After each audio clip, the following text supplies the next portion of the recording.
So you got a self-tape. You've never done a self-tape before, or maybe you have done a self-tape before, but you really don't know what you're doing. This video is for you.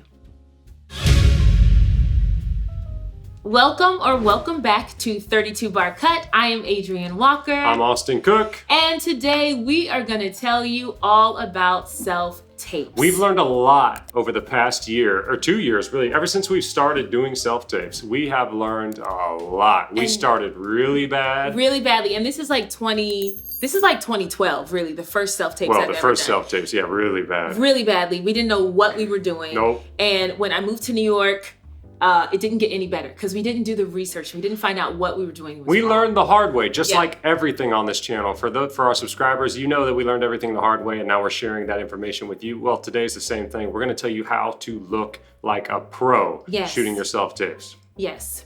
So why do you need to know how to make a great self-tape? Because this is some casting director or director's first impression of you, and it moves up along the chain. So if you submit a self-tape to a casting director and it's rubbish, they can't really move it up the chain for producers and for the showrunner and the director to see it. So you want to make sure that you're on your A game so they can submit you all the way to the top. You can get your callback and you can book that job. I was just talking to one of the Telsey casting directors last week, and Telsey, this is a big casting company for theater, film, TV.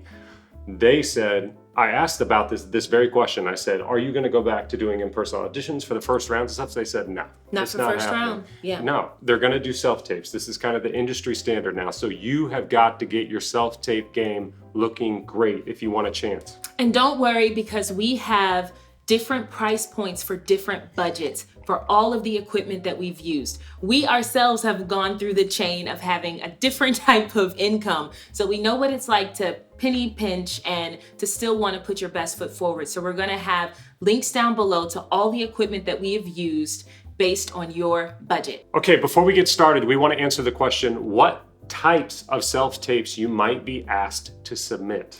That's a good question, because you can self-tape for almost anything. And here are the top 5 categories that we've narrowed down: TV and film, theater, commercial, dance, and sometimes modeling. Now let me ask this, does this video, so when you do a self-tape, is it the same for all of them, or do I have to have a different setup for every different type of self-tape? The only thing that you're going to have to change about your setup, the big picture part that you're going to have to change, is your framing. Other than that, you can use the same camera, you can use the same microphone, the same lighting. The only thing you're going to change is your framing. So finding the right spot for your self-tape setup can be a little daunting, but don't let it defeat you. We're going to take a little tour around our apartment to find the best self-tape spot. Now, spoiler alert, we already have our self-tape set up, but it did take a little bit of time and work for us to figure out the best place to do our self-tapes. So come along with me and we'll talk about why some places are great and why some places aren't great. All right, so let's take this first wall here. This is a nice bare wall. There's nothing on it. We don't really keep anything on it. And the room is pretty spacious in depth. So if you needed to tape something, you could tape it far back. But here's the issue: windows, backlighting, and there's a train just over there that comes about every 10 minutes in either direction. So this is a bad spot. It's also pretty roomy in here. And if you can hear, well, maybe you can't hear because Austin's going to do some great sound editing. There's a lot of echo in this room. So let's keep moving around and finding a better spot. The living space is out. Now, another spot I might have thought of doing is this corner wall right here. It's a blank wall. There's plenty of space, and I could do a self-tape here if I needed to. But again, it's also really echoey, and the other part is that there's not a lot of depth. So I can't do a full body slate, and I can't really get the framing the way I want it. So this one is out as well. Let's keep moving. Now, this is a prime area, but there are 2 places where we could put a self-tape wall. Come along and let me show you where we originally put our self-tape wall and why we stopped putting it there. This is our original self-tape wall. It's painted the green that we love for self-tapes for me and for my skin tone, but it lacks depth. If Austin will turn the camera just over here, you'll see that his office is right there.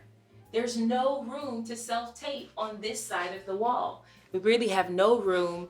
Getting a slate was very difficult, so this wall doesn't work. But if you'll just come along with me right here, you'll see that this wall is actually perfect. There's plenty of room, there's height, there's a lot of depth in the room, and I'm able to self-tape in a contained sound area. The train is way over there, and I'm able to tape in any way I want right here. Now, once you found the perfect wall, now you need to make sure that that wall is set up the way you want it to be set up. So for us, the best option was to paint the wall. But if you don't have that option, if you live in a space where you're not allowed to paint, there are other options for you. You can buy a backdrop, and you can keep that backdrop up all the time, especially if you're getting called into auditions all the time. You don't want to have to take it down and put it up and take it down and put it up. You can purchase a backdrop. We've got some links down below for you to check out which color you want. For us, this green was the best to use. Some people use the blue, gray, but you want to stay away from black and you want to stay away from white. You want to use colors. So choose the best color based on your skin type, your skin tone, not skin type, but your skin tone and your budget. If you decide to purchase a backdrop, just make sure that it is wrinkle-free and free of any clutter or stains or anything like that. And you want to make sure if you use your wall and you paint your wall, that you keep that wall clear of any picture hangings or holes or punctures and free from any scratches or smudges on the wall. You want it to be clean and bare and distraction-free. Okay, so you have a few options on what type of camera to film your audition with. You've got your cell phone, which they're very high quality nowadays. You can shoot in 4K. You can do really nice auditions with these new phones. That's definitely acceptable. Or if you want to go pro level, you can get a DSLR or a mirrorless camera. We have a mirrorless Sony a7 III, link in bio. We love this camera. You cannot go wrong with the a7 III. It's a beautiful camera. And that's what we shoot with the 55mm lens right now. There are two pros and cons if you're using a phone, but there's two pros to using the nicer camera. The pro number one is you can get what's called background blur. You've probably seen that, like a cinematography, when you're watching a movie, a cinematographer is able to get maybe the background's blurred, but the subject's in focus. On a phone, the camera's too small to get that. You'll see in portrait mode, for instance, on a phone, you get background blur. Well, that's artificial. It's actually fake. It's using an algorithm to find the subject, and then it's blurring the background artificially. That's mimicking what a 55mm or even greater lens on a DSLR or mirrorless camera is able to do naturally. So on this, you're actually seeing the background slightly blurred and it's focusing on my face. And that is because it's a pro level lens. It's a 55mm lens at a distance. It naturally has background blur, depending on a lot of things that we won't talk about in this video, but I'll link to this video that talks about background blur, talks about lens types on these cameras and what they do. That's pro number one. Pro number two, besides the background blur, is what's called lens distortion. So the bigger the lens and the farther away your lens is, if I'm using a 55mm, I'm gonna have less what's called lens distortion. So my face might actually look a little more true to what it is. If you've ever used a wide angle lens on a phone or like a fisheye lens, a lens that's able to get really close to me but still get my whole face, you're gonna see that it skews it. It actually pushes my nose back, it rounds it a little bit. And on your iPhone, you're going to get a little bit of lens distortion. So it's actually capturing your face and your features a little bit skewed. So if you have kind of a round face already, then using an iPhone to shoot your audition might actually distort your face even more and make you look even more round, as opposed to, actually showing what your face actually looks like. So that's another con to using the phone. Okay, so this is on my iPhone, and this is a new iPhone. This is the iPhone 12 Pro, but you can see the difference. We tried to set up the same framing, same lighting, same everything, but you can see that the lens kind of distorts my features just a little bit. I'm a little bit different, and also it's going to get more of the room than the 55mm is about 4 feet behind where Adrienne is right now, and you see what that looks like. So you get a little bit of a different framing if you're using that iPhone. In summary, definitely you can use your phone. That's the low budget option. It's acceptable. Everybody, I mean, for the most part does it. 80% of people probably use their phones. But if you want to go that next level, check out the link in bio to the Sony a7 III. You can't go wrong using a pro level camera for your self-tapes.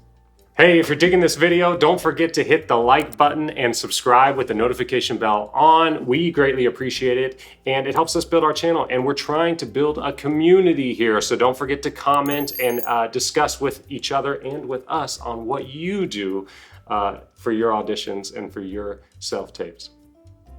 Next, you're gonna need a tripod. Look, I know you think that you can just have your reader hold your camera, or you have another friend come over and hold this camera while they read and you do your scene.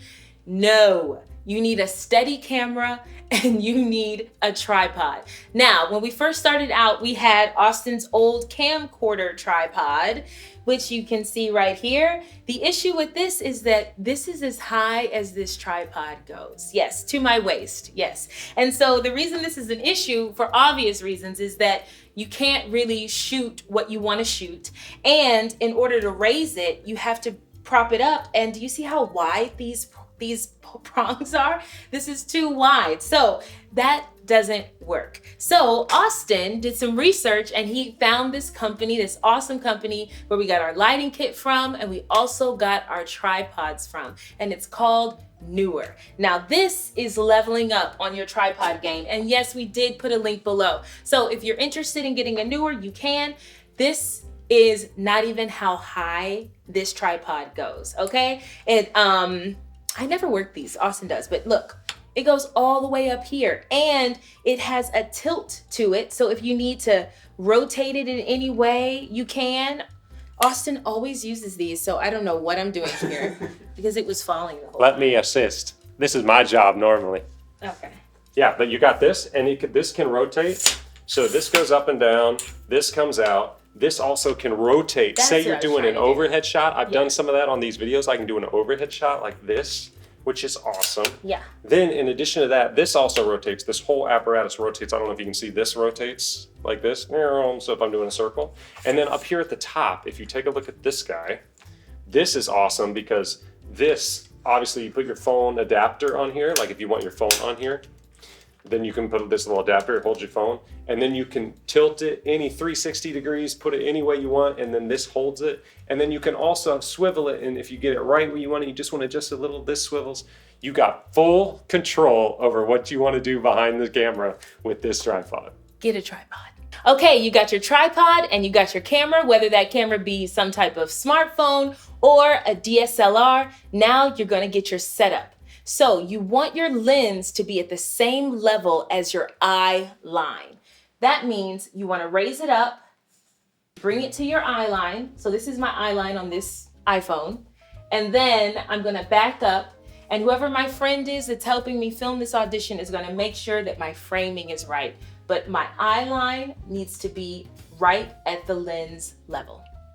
Okay, so now that you have your sight line, you have your tripod, you have your background, all that's ready, now you need to make sure that the orientation that you're filming in is correct, especially if you're using a smartphone. Landscape, horizontal framing, always. Never shoot a self-tape or any kind of tape that you're submitting for an audition vertically. Never. I don't know what Austin's doing behind me, but never shoot vertically, always horizontal. That's right. And now with framing, you've probably heard of the concept of rule of thirds. It's a framing principle that photographers use or videographers. And what it means is I want you to divide the screen into quadrants, into thirds, right? Now, if you take those little lines, in most iPhones or cameras on you, they actually put those grids on there for you. So what I want you to do is place the subject. So Adrienne's right here. Her eyes, when I frame this, I'm gonna kind of put her eye line on the upper third quadrant. The upper third line is where her eyes need to be. Don't want to put your subject in the center of the screen. That's bad. You don't want to be in the center. You want to be kind of on the upper third, and then centered wise, she will be in the center of the screen, that her eyes are on that upper third quadrant. Now, as far as framing, how do we want to frame these auditions? And it does change for each audition. So why don't you tell us what we want in the shot? Do we want your whole body? Do we want just your eyes? No, definitely not. Let's break down framing. I'm gonna come behind the camera. So let's break down framing. Yep. For auditions for TV and film, you want to make sure that your framing is always from your shoulder or chest up to the top of your head. No higher, no room or space up above your head, and you don't need to show your waist or anything like that. These casting directors and directors really want to see the work that you're doing right here. So the framing just really needs to be from your shoulder to the top of your head. Like this. Now, if you're doing a musical theater audition, you're going to want to show more of your body, because guess what? We emote and we use our arms and our bodies to emote and to sing. And that's for the scenes and for the song if you're submitting for a musical theater audition. So you're going to want to use a wider frame, and you're going to want to get maybe your waist to the top of your head. But again, the top of your head is still the rule. You never want to have space up above. You always want to get from the top of your head down to either your shoulders for TV and film or to your waist for theater. Now, this is only for the audition. This is not for the slate. We'll talk about that in just a second. Now, this framing rule applies whether you're standing for your audition or seated for your audition. You're going to get calls for scenes where your character is seated. So you want to make sure that you sit down in your audition and that you keep the framing the same. Something to keep in mind, whether you're seated or standing, is leaning in and leaning out. And you want to make sure that your reader, whoever's your camera person for your audition, lets you know when you're out of frame based on the movement that you've planned or that you might do for your audition. You never want to go out of frame. Okay, let's talk about your audio for your self-tape. Now, first thing you want to consider is the room acoustics that you're in. You may be in a bedroom, maybe in a living room. Right now, we're in a bedroom, and it's wood floors, hard ceilings, hard walls, so there's a lot of reflections. This makes it really bad to record in. So what can we do? There's things we can do. We can get a blanket, we can get comforters, we can get a big sofa or something. Just put stuff in the room that will absorb the sound. If you want to get fancy, you can buy some acoustic tiles to put on the wall or something like that. You need things that will help absorb the sound. Otherwise, you're going to get a lot of reflections and a lot of reverb, and it's not going to make your audio very clear. So that's number one. Number two, let's talk about the kind of a mic you might want to use for your self-tape. Now, there are many different levels. I'm going to give you 3 tiers of microphones you can use.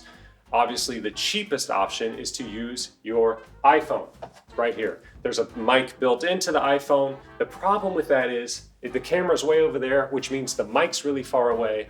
Whenever your mic is far away from you, it's going to sound extremely distant. It's going to sound boomy, and you're going to get all those reflections in your self-tape audition. You don't want that. Also, your reader is going to be closest to the mic then. So if you're only using your iPhone mic, your reader is going to be standing right next to that. You're going to have the reader be really loud and you're going to be really quiet.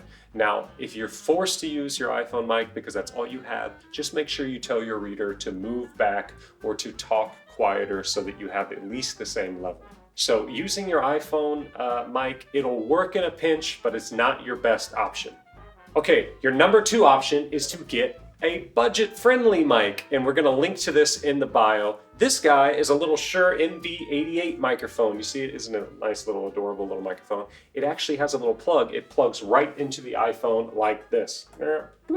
So now I have a little shotgun mic, little thing, right connected to my iPhone. And that is just gonna up my audio game just a little bit. What it does is it creates a little bit of a directional mic, so it's actually pointing at me and it's not capturing the room sound as much. So it's going to elevate your audio just a little bit. We're gonna link to this in bio. I think it's around $100 to $150 for this. So it's not cheap, but it's also not as expensive as some other options. Okay, option number 3. If you really want to elevate your audio game, you've got 2 options. You can either go with a pro level shotgun mic, which is what we're using right now. So what you're hearing right now is a shotgun mic. Here it is. Maybe you can see it in the shot a little bit. That guy, it's a really long, skinny shotgun mic, and it is super directional. So when I point this thing at my mouth, it is going boom. It's a shotgun mic, so the audio is really directional and it's only capturing what's in front of it. So that way, when your reader speaks, your reader can speak at a loud or a normal volume because the microphone's not pointed at your reader, it's pointed at you, the subject. So you're gonna get great quality sound. This is a Sennheiser mic. It's a really great quality mic. We love it. So here, I'll show you the box. It looks like this. It's the MKE 600 shotgun mic. We're gonna link to it in the bio. We love it. It will really help the audio in your self-tape sound clean and clear. Another option for you on the pro level is to use a lav mic. You've probably seen, that's what you'll see in TV, film, commercials. They'll actually wire a hard, small lav mic, attach it to your chest, tape it down, hide it in your clothes or hide it through a button. And that, again, is going to give you great sound because that's going to be just right on you. The problem with that for a self-tape that you're going to run into is it doesn't mic your reader. So your reader's going to not be heard and you don't want that. So it's probably best to stick with either the mid-level option, the little Shure NV88, something that plugs into your phone or your camera, or to use a shotgun mic and wire that to your camera. All of these options that I've talked about have an option to wire directly into your source. So this shotgun mic that's recording me, it has an XLR out that goes right into an adapter that plugs right into the camera. So you don't have to worry about syncing the audio in post. That's a whole nother animal that I'm not going to deal with here. You don't want to do that, too much work. You want to keep it simple. And it's the same with this little Shure mic as well. This guy plugs right into the camera, so the audio it records is going to record directly to the video file. You don't have to worry about it. Okay, it's time for a crash course in lighting. I'm going to link to a better video that explains lighting in a bunch of detail for you in case you're interested. But if not, here's a crash course. For good lighting for a self-tape, you want to have 3-point lighting. You'll hear this a lot in the lighting and cinematography world. What you're talking about with the 3-point lighting is a key light, a fill light, and a hair light or an accent light. There's also an optional background light that you can have, or lights that light the background, but we'll talk about that in a second. Most important light, number one, is your key light. Let's talk about the key light. What is the purpose of the key light? The key light is your main source of light. So for a self-tape, it's good to put that key light either on the left or the right, doesn't matter, but kind of about 20 degrees, just a little bit off center so it has a nice angle. You want the angle because you want a little bit of depth. What the key light's going to give a little bit of shadows. You'll see it more in a second. But you want the shadows to have a little bit of depth. That's what creates your face to look not flat, but has a little bit of character. What's great about our key light, and we're going to link to it in the bio, is we use a newer light. They have all kinds of lights. You have ring lights. We used to use a ring light. The problem with the ring light is it gives you a circle in your eyes. It looks a little bit artificial, looks a little bit YouTube bloggy, and doesn't really look official. So try this newer light that we're linking to in bio. We love it. It's really great. And what's great about these LED lights is that you can control the temperature. I'm going to have Adrienne turn off the fill light for a second. I'm going to turn off the hair light. What you're seeing now is just the key light by itself. Pretty cool, right? So I'm actually going to show you an example of what our key light can do. So when you get one of these really cool lights, you can actually adjust the temperature of the light, and that looks like this. You can either get colder, so that's a cold light, it's a little more blue, or you can go all the way to a warm light, and you can see how that's a little more orange, it's a little more warm. So for your self-tape, you want to make sure it's kind of in the middle. You want it to be like sunlight. It wants to feel clear, but not too blue, but definitely you don't want that warm vibe. Depending on your skin tone, you'll find the right balance. Okay, so we put that back. Now, she's going to change the intensity of the light. So also there's a dial on these lights where you can change the intensity, and it's getting really, really hot, and that makes it kind of like shiny, gets me a little more oily, or you can have it too dark and then it's pointless. With a key light, you want it to be a nice, bright, clean, strong, focal light. Now we're going to add the fill light. Okay, so Adrienne's adding the fill light to my shot. Now you can see how the fill light helps a bunch. What the fill light does, it's always on the opposite side of the key light. The fill light fills in the shadows that the key light creates. So when I had my key light, you were seeing a lot of hard shadows on my nose and the depth in my eyes. With the fill light, it's just gonna fill in those shadows a little bit. And you always want the fill light to be a little less intense than the key light. You don't want to create new shadows. You just kind of want it to help diffuse the shadows so you have a nice, clean face while still maintaining some of the depth. So that's your fill light. For us, we have a really cool fill light. It's a little square. I'll kind of show you a little bit what it looks like. I'm grabbing it just so you can see it. It's this little guy. This little guy. It's a little square, tiny little fill light, and it does the trick really, really nicely because it's little.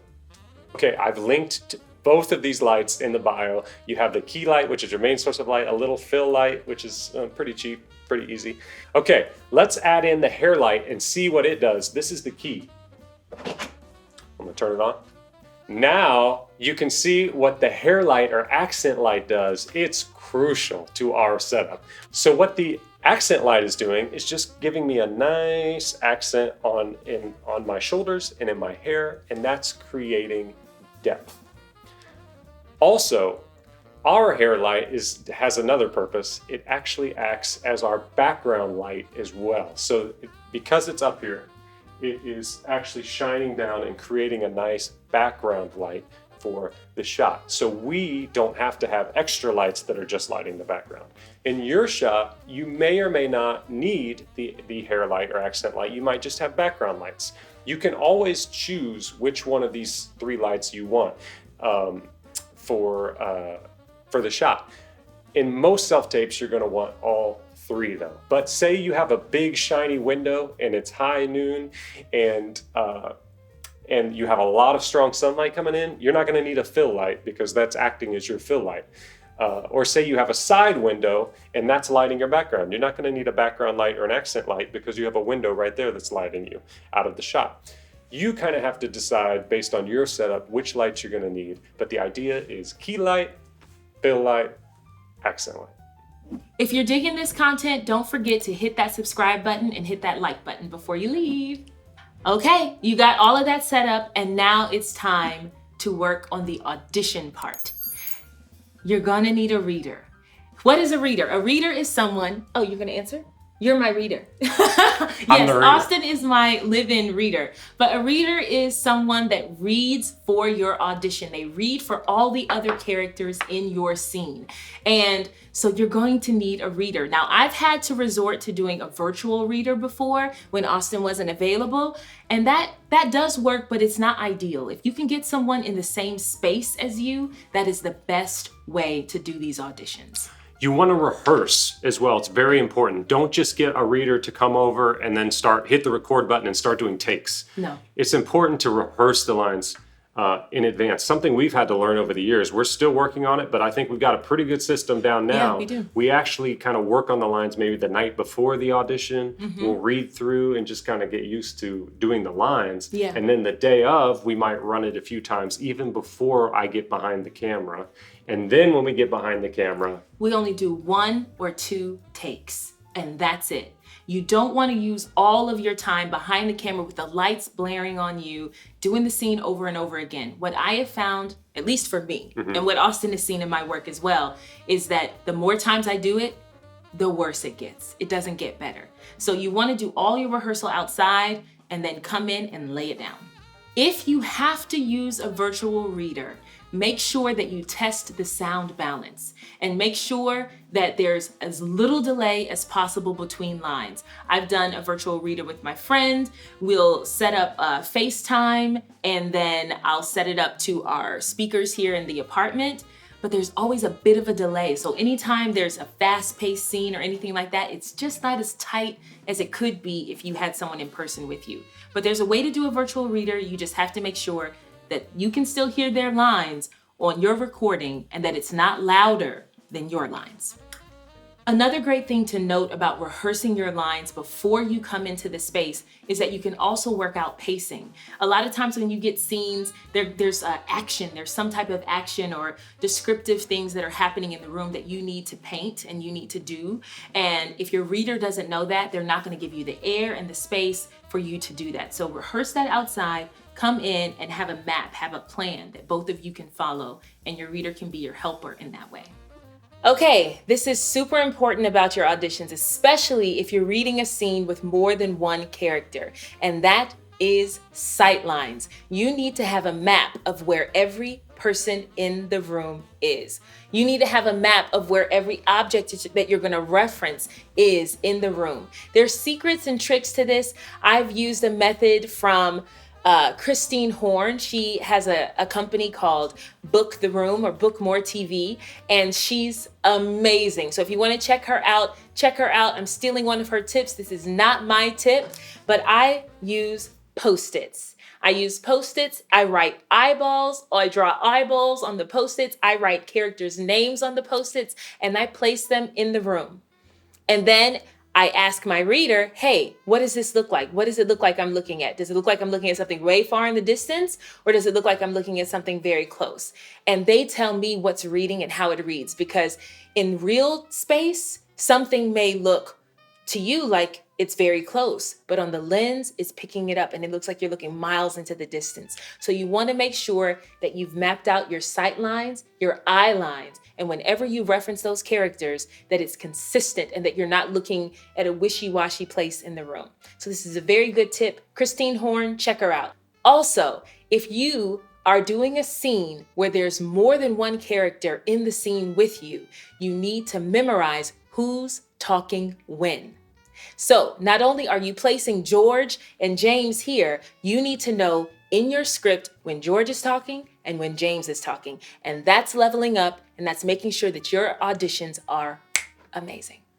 Okay, so before you hit that record button, we need to talk about what we're going to wear for the audition. And I have seen Adrienne wear 150,000 outfits for these different types of auditions. And you may be wondering, how do you choose the outfit? So what's your process for choosing the right wardrobe? Well, it really comes down to the character. It really comes down to what type of person I'm going in for.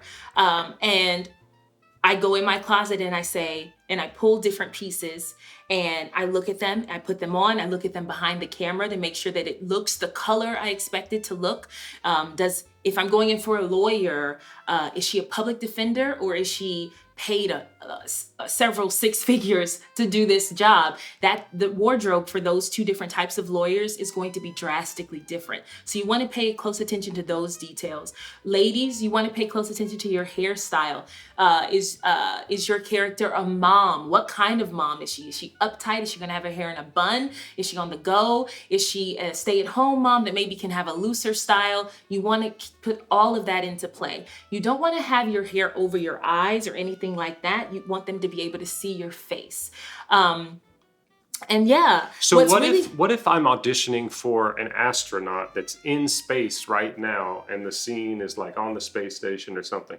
Do I need to have a costume or what? No. You don't need to. They can visualize all that, but maybe you'll wear a button-down shirt or something that looks more like a uniform, something that an astronaut would wear. If you're going in for a nurse, a lot of actors have scrubs because they get called in for nurse roles. Wear your scrubs, that's fine. If you're getting called in for a doctor and you have a white jacket, wear that, that's fine. But you don't want to get too costumey. If it's like a period piece, you don't need to wear a bridal gown or anything like that. You just want to make a suggestion of the character wherever they are and whatever environment they're in. That usually helps. That's right. You want to think of it as if you could show up on the set that day and be acceptable. Now, again, like she said, if it's a wedding and you're the bride, you don't need to wear a full-blown wedding dress per se, but you could wear a white dress, right? A simple like cocktail white dress that hints at it, that's not over the top. Yeah. So the idea is to dress the part, but not costumey. What's really helped me recently, and this is a shameless plug, but it might help you too, is that I am a subscriber or a member of Rent the Runway. So every week I get 5 pieces of clothing of my choosing and I wear them and I send them right back. And I originally became a member because it was going to help me with my press events. I always toil over what to wear for press events and not wanting to repeat outfits, and now I never have to. And what's also come in handy is for auditions, I can become anybody within my budget just by renting the Runway. So if you're interested and you want to use my code, you can get 40% off your first 2 months, and you can just click the link down below and the code is right there. Just copy and paste it when you go to your checkout. So check it out. Let us know if you love it, if you hate it. I personally love it. This sweater that I'm wearing right now is from Rent the Runway. So. It's awesome. Rent the Runway has really changed our... It's changed the game. Yeah, it's changed the game for sure. Because just being able to have a different outfit that's of a higher quality for when you're, trying to be an actor and trying to be on Broadway. Absolutely. The material is so different. The fit is so much better. And I'm sorry, guys, this really is for the ladies. They don't have one yet for men. But if you're going in for a role where you need to wear women's clothes, it would work. But this is more so for the ladies. When it comes down to hair, the overall principle is that you need to look like your character. That's simple. If you feel like you look like your character, your hair is right. So along with wardrobe and hair is makeup. How much makeup should you wear? Should you wear makeup? I'm going to answer those questions for you to the best of my ability and what I do. My go-to is to wear simple makeup. You want them to be able to see your face. You don't want heavy contour, a bold lip color, anything like that, unless your character would wear that. And I'm talking extreme situations, where your character might wear a red lip, but most times, no. And if you're not sure, don't wear the lip. It will really distract from your performance. Yeah, I remember recently Adrienne got an audition for like a voodoo priestess, and she did some crazy eyeliner, just like not crazy, but like hints at some, more makeup than she ever does for these things. Absolutely. And she got a callback. So, I mean, it just goes to show that hinting at a character with the makeup can make a big difference. Yeah, and also I've sat in auditions as a reader and heard feedback from the director's table when someone wears too much makeup. So just make sure that you don't wear too much. Now, if you have skin conditions that you want to cover up, that's fine. Cover them up, do your normal makeup, but just you don't want to not look like yourself. You want to look like yourself. One final thought. Remember that if you do have a skin condition or a scar or a facial facial feature or irregularity, remember that that's an asset. That's not bad. You don't want to look like Kim Kardashian or something. No. That's bad for auditions and self-tapes. Casting directors are really excited by interesting looks, interesting facial features. So that's the trend nowadays. It didn't used to be like that, but nowadays it's definitely the trend. That could get you the job. So don't try to cover it up. All right, another component of your self-tape is going to be a slate. You are most likely going to slate for every single self-tape that you do. So you might as well get comfortable with it and get used to it and know what you're gonna do. So whenever I slate my name, my height, and my location. That is a standard slate. Now, anything else you might add is going to be indicated on the audition call. They might want to know, are you willing to be a local hire? They might want to know, men, are you willing to shave? They might want to know, if you're underage, what your age is. So if you're 18 or older, you don't really need to tell your age, but if you're 18 and younger, they're going to want to know your age. Okay, so this is an example of my slate. Hi, I'm Adrienne Walker. I'm 5'9" and I'm based in Brooklyn, New York. They're also going to want to see what the rest of you looks like. So you're going to want to do a full body slate. Now, this is where coming into a horizontal framing is an issue. And this is the only time we will ever say that you should orient to a vertical portrait style framing. And that is for the full body slate. So once you've spoken to camera, and your slate should always be directly to camera, you want to get a full body slate. And so we'll show you that now. When you do your full body slate, you want to make sure that your area is free of any debris, clothing, dirt, pets, all of that. You want to make sure that it's not a cluttered space and that they can just see you. You want to make sure that you're dressed head to toe. Now, mind you, I'm still wearing my slippers, but hey, it's not a real audition. When you do your real audition, make sure you wear real shoes. So after you've done your horizontal slate, you'll take out your phone and you'll do this vertical slate.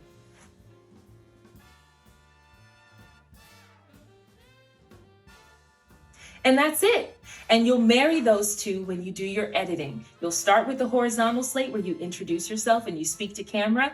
And then right after that, you'll add in the vertical slate with no sound.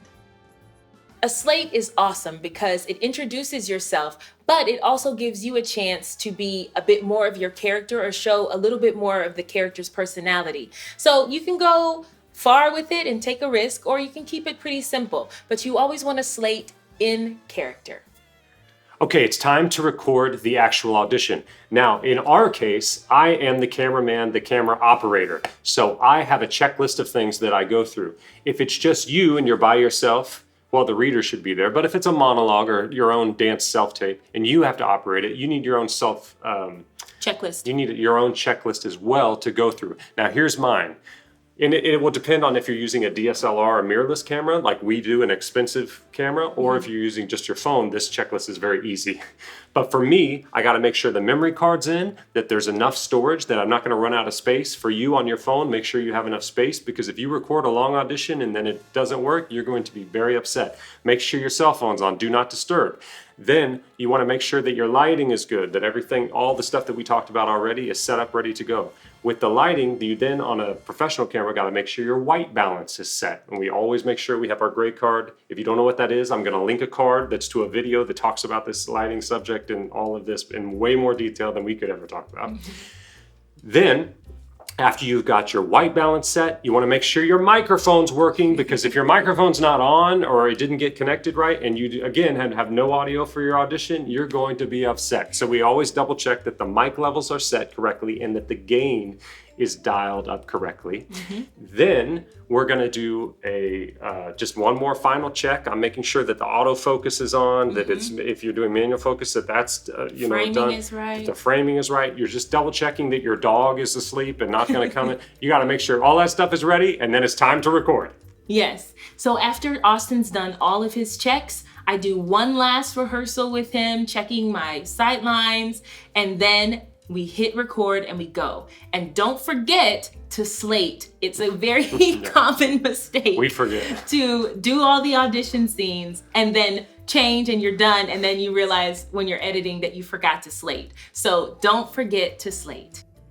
All right, you did it. You recorded your audition, you slated, and now it's time to edit. So now you want to go back to your original audition ask and find out if they want all the scenes stitched together with the slate, or if they want all the scenes separated file by file by file. You also want to make sure that you know how large the file can be for the upload.